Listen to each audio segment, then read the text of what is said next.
Joining me now is Brandon Judd. He is the president of the National Border Patrol Union.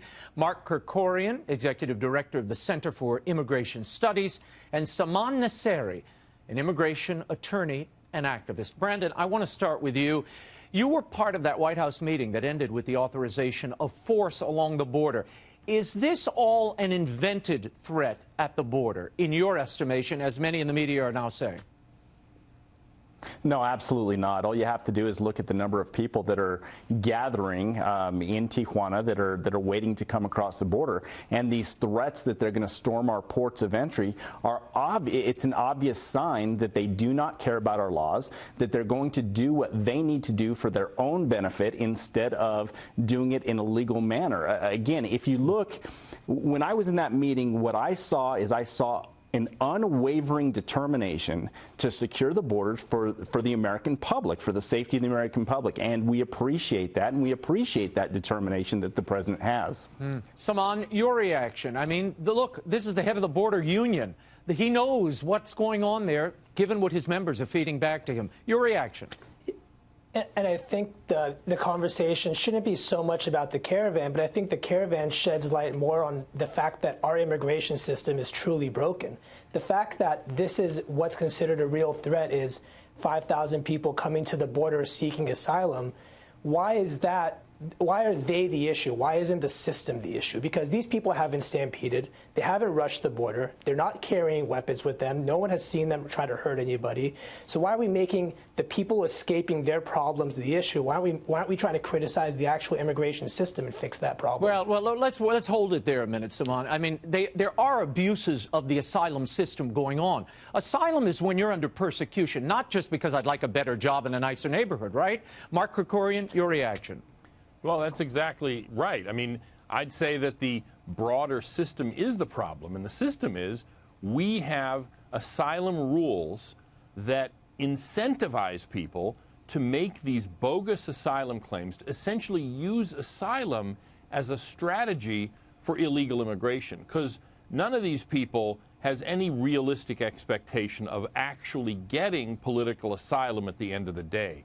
They're doing this to apply for asylum as a way of getting past the border, and then they're home free. This has been going on since the Obama administration really kind of incentivized it, and you know, we're still dealing with the fallout from it. That's why we have this caravan, and that's why there are other caravans behind them that are trying to do the same thing. I want to roll this tape. This is Kirstjen Nielsen, the Homeland Security Chief, along the border. Listen. The reality is that there are currently over 6,200 individuals camped out south of the U.S. border in Tijuana today as I stand here. In Mexicali, there are more than 3,000 caravan members. These two groups, combined with other caravans making their way through the Northern Triangle in Mexico, will result in approximately 8,000 to 10,000 migrants amassing along our southern border. The crisis is real, and it is just on the other side of this wall. Your reaction. I want to go to Brandon Judd. Well, again, if you look at this, this is not about legal immigration. This is about illegal immigration. If those people are not, they're not going to wait until they go through the ports of entry. They're going to cross the border illegally, and the first act that they're going to make when they come to the United States is an illegal act. That should make everybody a little bit concerned about what the motives are. What about the criminal element here that's being reported? They claim they have 500 criminals as part of these caravans. Saman, does that mean nothing to you? We should just open up, let these people in, let them come in under the asylum laws? No, and I think that's the wrong characterization of the argument. And I don't think these people aren't coming to the port of entry and crossing illegally. Saman. It's not a characterization at all. It is. It's a characterization because there's no proof. Security there's no telling evidence us of that right now. This is what they're saying. There's no evidence of that. Oh, so Department of Homeland Security has issued a memo.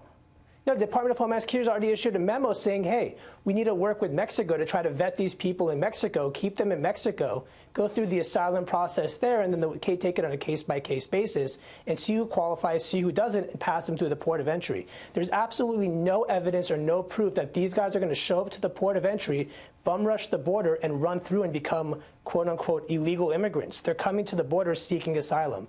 And it's unfair to say that all of them don't have a plausible case, because some of them really do probably have a very plausible case. And unfortunately, they get washed up with the ones that are just coming here because they want a better job. But the truth is, there are a handful of them, a good few dozen, I would say even a few hundred of them, that have a good case, that are living in bad conditions, that have seen people get murdered, that have had family members get murdered. I see them. I turn away dozens of people from my office who I say, I can't help, you don't have a good case. But every once in a while, someone in this situation comes in and has a good case. There's no doubt the asylum laws need to be revisited, but perhaps we've not been looking at them in the right way. And I think, you know, we can't just have my father waited a year in line before he even had his papers recognized. Then he came into the country with a sponsor. Then he served in the military before becoming a citizen. There has to be an orderly process. Thank you, gentlemen, all for your contributions. Here now to explore whether the president has the constitutional authority to use U.S. troops to protect the border and on American soil, the border agents. We're joined by Donald Bramer. He's a former intelligence officer, an Iraq veteran, and Joel Rubin, former Obama Deputy Secretary of State. Joel, I want to start with you. You believe the president was wrong to send the troops to the border because of the unclear mission. But isn't protecting the southern border and enforcing standing immigration laws mission enough? Well, Ray, there is no mission. There's no military mission here. There's no clarity about the end point, what the objectives will be for these soldiers. And really, even if there's a technical ability of the president to send the troops there, it's a bad judgment. And this president has a habit of using our troops as political props, and that was the intent for this prior to the midterm elections, to turn out the vote. And really, these troops are doing nothing there. They're sitting, they're waiting, they're doing support. We have civilian enforcement that can do the job. We don't need to have our troops at the border. Donald, are you concerned about this so-called human stampede that has been threatened? Is that a reality? And is that similar to what we saw in the summer when the border was under such pressure? Well, this stampede, if you will, is a very real reality. And a lot of these folks that are coming to our border are known criminals. And we've already found cases of weapons among them. And you know, even in Tijuana, they're talking about disorderly conduct, drunkenness. These are not the type of people that we want in the United States. You know, I applaud the president. Maybe all of his tactics aren't always the best, but we have a right to protect our borders. Donald, I want to play something for you. And Joel, this is Senator Kamala Harris. She said this the other day. I want to get your reaction. These folks who are being deployed there, they're going to leave. They've left their families. They will not be home, looks like, for Thanksgiving. And all because there needed to be some demonstration for the TV cameras based on a political agenda instead of what is a national security threat. Donald, does the president have the authority to deploy troops in this way? There is that act, that Pace Comitatus Act, that forbids using the military to enforce domestic law. Does that apply here? Well, these soldiers and forces, they're not law enforcement officials, but he does have the right to deploy them because it is his right as commander-in-chief to support this country, whether it's in humanitarian aid or supporting our borders. And this is something that's been precedent before. President Nixon did it, President Reagan did it, President Bush did it, and President Obama did it. It's been done before. It's his right, and he has to protect this country.